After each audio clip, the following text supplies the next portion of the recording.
Hello, everyone. My name is Edward Guevara, and this is a brief presentation in regards to the 1980 Republican presidential primary.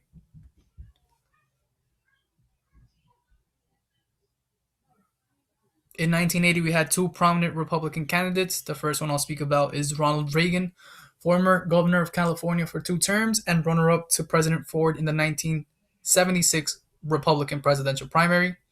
Important to note about Ronald Reagan is that he was famous previous to being a politician, given he was an actor. He starred in Casablanca. We also have George H.W. Bush, former director of the CIA and chair to the Republican National Committee.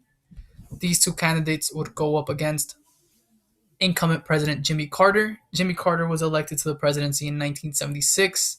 This was a year where Americans were dissatisfied with the government given the Nixon Watergate scandal, and they wanted to try a different type of politician. Jimmy Carter was different in the way that he gained the presidency because he went outside of the party. He used grassroots movement to gain Americans' votes.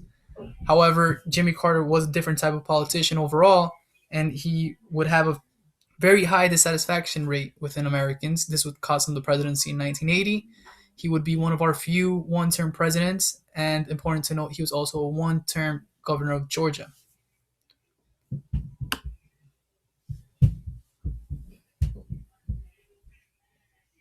During the 1980 Republican Iowa caucus, we have George H.W. Bush beating Reagan by a very slim margin of 2,000 votes. However, given that Reagan had a very successful primary in 1976, this was a huge win for Bush. Bush would gloat about his victory, and he would set himself up as the stronger candidate after the Iowa caucus.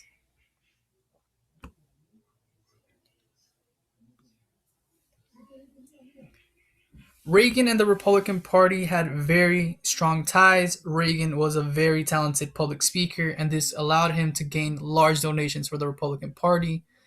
In effect, he was very popular within the party elites because of his ability to gain large donations for the party. However, after 1976, Reagan was seen as a bit of a rebel and a maverick because he went against the party order. He was competing against then President Ford, who was a Republican. Now, Ford was not elected as president. He became president through the chain of command after Nixon resigned. However, Reagan should have respected the chain of order within the Republican Party. However, he believed that there should have been a reform to the country and the party, and he would campaign on restructuring the Republican Party in 1976 and 1980, and he would in fact achieve this once he became president.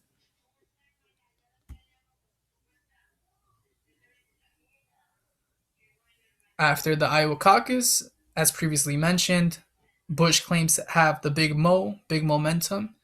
He wins Iowa and wins Puerto Rico as well. This is in fact because Reagan protests the primary. Reagan believes that Puerto Rico should be an independent state, which was a popular belief within Puerto Rican leadership in 1980. And this costs him the primary. He wins no votes. That's two wins for Bush. Bush believes that he is definitely the stronger candidate. Reagan pays for a debate with Bush in New Hampshire, and there's a famous incident during this debate because they shut off his mic.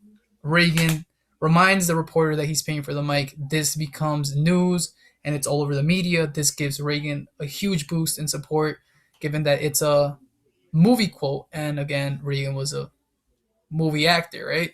So Americans love it, and he gains huge support, as we'll see in the next slide.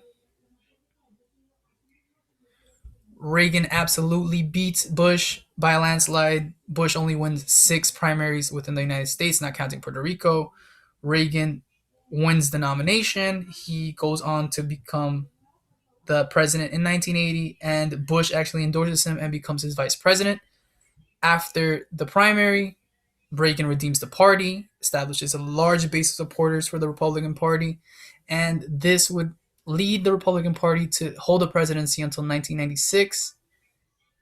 Reagan restructures the Republican Party, makes it a more conservative institution, and overall, it's a successful year for him. I hope you enjoyed this presentation. Take care.